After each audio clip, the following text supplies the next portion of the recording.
So let's take a look at what I mean by arithmetic sequence. An arithmetic sequence has something called a common difference. In other words, we are adding or subtracting the same thing every time. And so what we're going to look for is we're going to look for any two terms, and we're just going to subtract the two. And so if I have like 7 to 11, then that is simply 4 more. And then you got to make sure that it continues that pattern. So we're doing plus 4, and then we do from 11 to 15 plus 4 again. So it's a pretty easy pattern. The next one is 19, and then it'd be 23, and then 27, and then 31. This is called an arithmetic sequence, and we're going to say this common difference, I'm going to call that D, is 4. Number 2, the next terms here would be negative 10, negative 12, negative 14, and negative 16. And here we're subtracting 2 each time. That's still arithmetic, so we're going to say that common difference is negative 2. And for this third example, we are subtracting 8 each time, so this would be negative 9, negative 17, negative 25, and negative 33. And here we'd say our common difference is negative 8.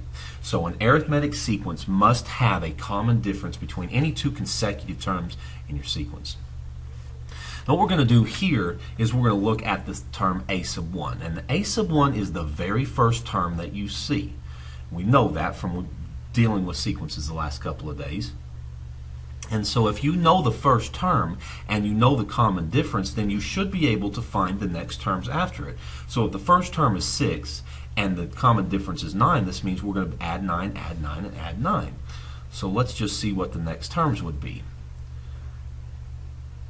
Add 9 to 6 is 15, plus 9, and plus 9. So that's how you generate an arithmetic sequence. You can find a sub 1, a sub 2, a sub 3, a sub 4, and a sub 5 just by adding 9 each time. And again, if we started with negative 60 and we had a common difference of 4, we would add 4 each time. So if you know the first term and the common difference, you can generate your sequence.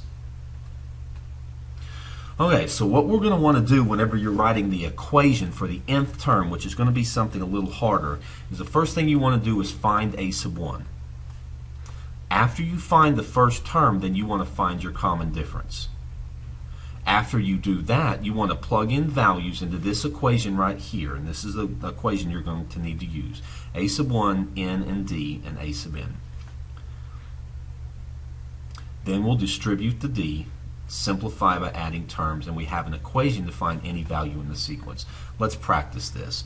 So I've got 18, 25, 32, and 39. So on this problem right here, a sub 1 is 18.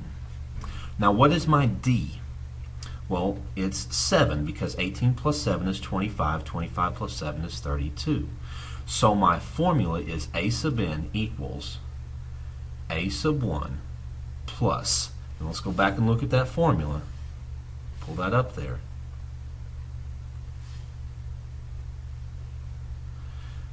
N minus 1 times d. So n is just going to stay n. And in your book, I think they might even put d in front. I'm going to put the d in front. D times n minus 1. So for our example here, a sub n equals a sub 1, which is 18, plus the common difference, which is 7, times n minus 1. And we can distribute our d. So that's 18 plus 7n minus 7, collect like terms, and we get that our 18 minus 7 is 11 plus 7n. And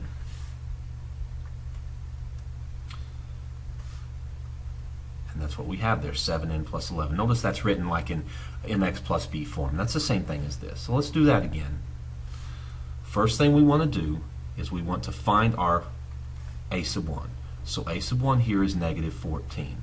Our common difference, what are we adding each time? Well, we're adding 9 each time. So the a sub n would be a sub 1 plus the common difference times n minus 1. Go ahead and distribute. And then collect like terms, and we're going to get 9n minus 23. So let's see if we got that one right. There we go. So I'll leave that third one up to you to do. So what if we wanted to find a specific term in the sequence? For example, what if we wanted to find the 9th term or the 14th term or the 100th term or whatever?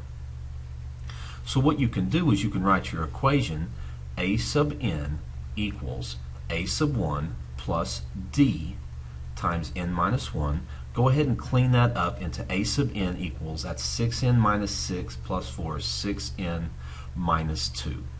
Find your nth term formula, so a sub 14 would equal 6 times 14 minus 2, which that is 82. Let's see if we got that right. There we go. The rabbit says it's 82. So that's what you're going to be doing tomorrow, is you're going to be finding like the general term formula, and then sometimes finding specific terms in the sequence or the first 5 or whatever. So a sub 1 and d are important. Find your equation, and then you can do anything with it.